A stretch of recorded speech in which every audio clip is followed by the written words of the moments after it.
This is the interesting one. Number 1 contender, Katlyn Chookagian in the flyweight division versus the number 9 ranked Amanda Ribas. However, she's ranked number 9 in the strawweight division. She is unranked in the flyweight division. She's 1-0 right now, AJ, in the flyweight division. Her first victory was against Paige Van Zandt, which now looking back on it, I believe that was Paige Van Zandt's last fight in the UFC, which then she got booted to bare knuckle fighting, and then she's lost every fight there. It just didn't age very well. I mean, Paige Van Zandt was a very, very talented fighter at one point, and she still is a talented fighter, but it hasn't aged well.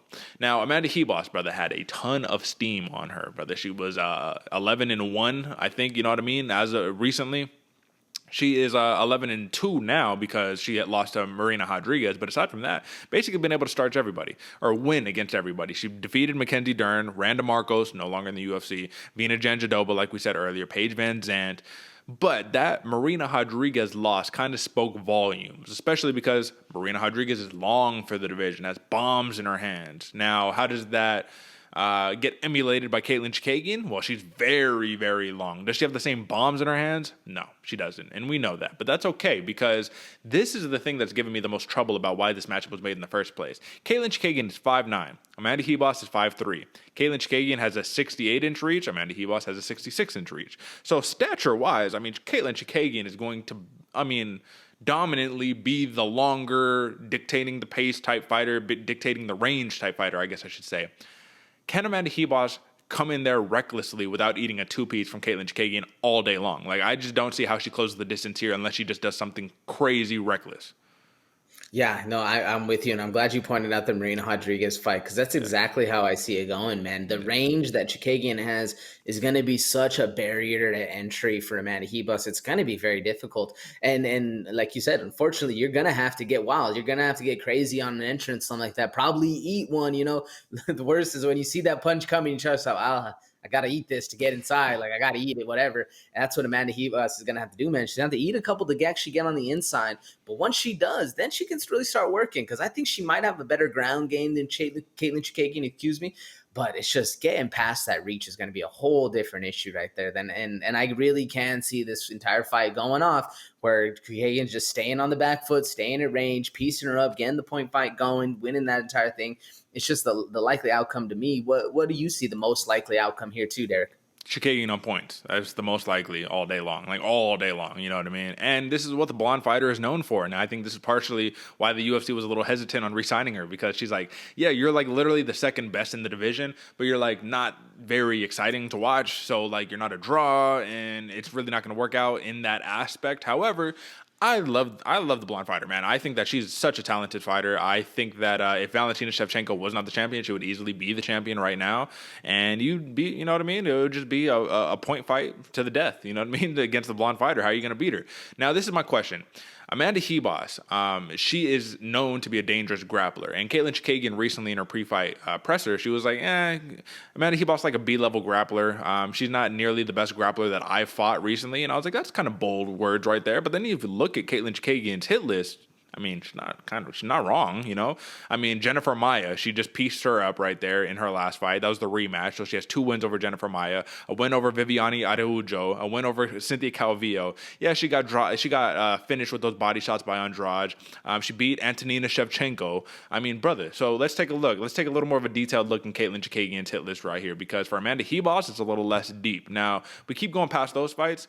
She has another win over Joanne Wood, Alexis Davis, Mara Bohella, Irene Aldana, Lauren Murphy. I mean, Sajara Eubanks. Is she wrong when she says that Amanda Ribas isn't the best grappler that she's fought? I feel like she's not wrong. I feel like she's not wrong. There's a couple other really good ones in there. I agree with her. Right? She's not the best she's fought, but Amanda Ribas is getting better, so you can never discount her, man. I mean, listen, she fights at the Marcelo Ribas team, brother. Her dad is a legend. Like her jiu-jitsu is incredible. And it's not just her jiu-jitsu, it's her judo, man. She's also a judo black belt too. So that's what's going to be interesting. Some of those little trips and throws. Is she going to be able to get Chookagian on her back? And if she does, well, Katlyn Chookagian has been training at Renzo Gracie's forever under John Danaher. So it's not like Chookagian is a rookie it's not like she's an Angela Hill where she's like, oh yeah, I don't have any grappling. Like Katlyn Chookagian has pretty phenomenal grappling, but does she ever have to use it? No. Why would you use it when you have a pistol of a jab that you just pop in people's face all day long? So that's really how I see this fight.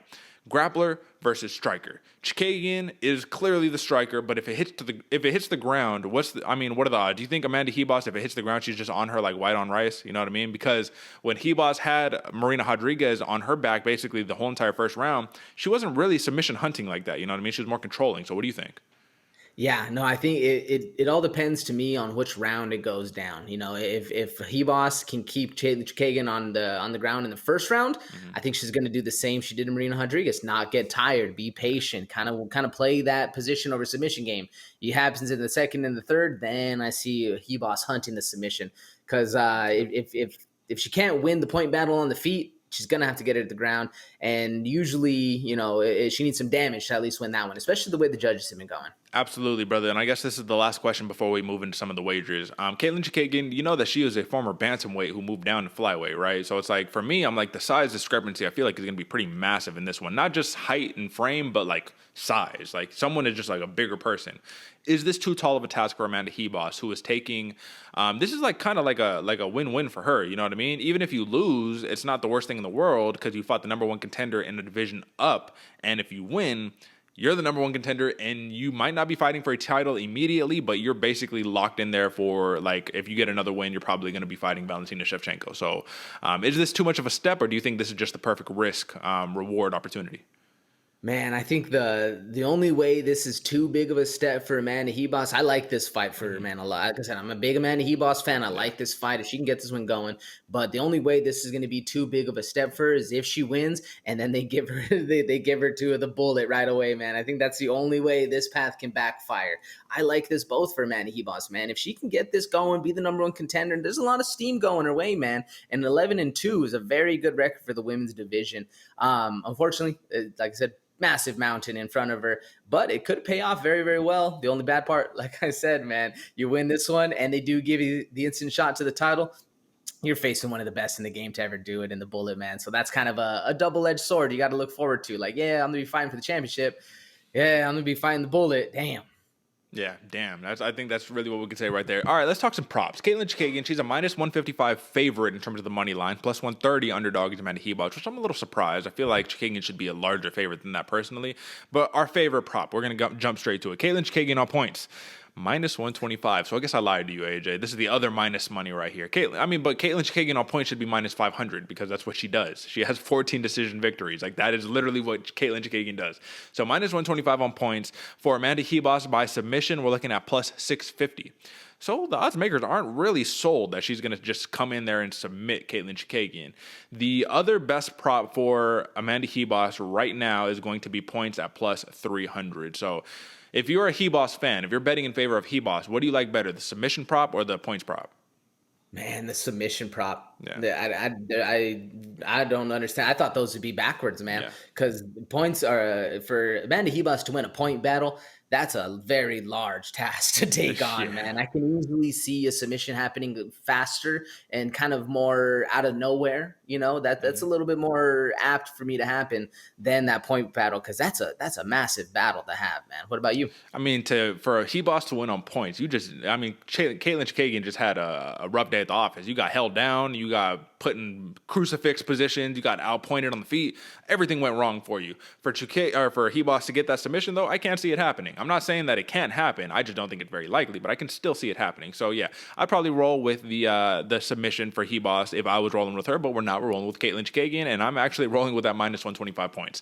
I think that is better than the minus 155 money line. But ultimately, man, I mean, it is your choice. It's really not that much of a difference. Minus 125, minus 155. Either way, Katlyn Chookagian on points. Now, just for the sake of saying it, Chookagian TKO prop, we're looking at plus 500 and submission prop plus 1600. So I think points is the fair bet right there. So, brother, we're on quite a streak right here. We have 4 points props in a row, meaning that we have the over on that one, and that is 2.5 rounds. So, hopefully this would be a kind of boring card if everything goes to fruition, but hopefully it's boring in a good way for us.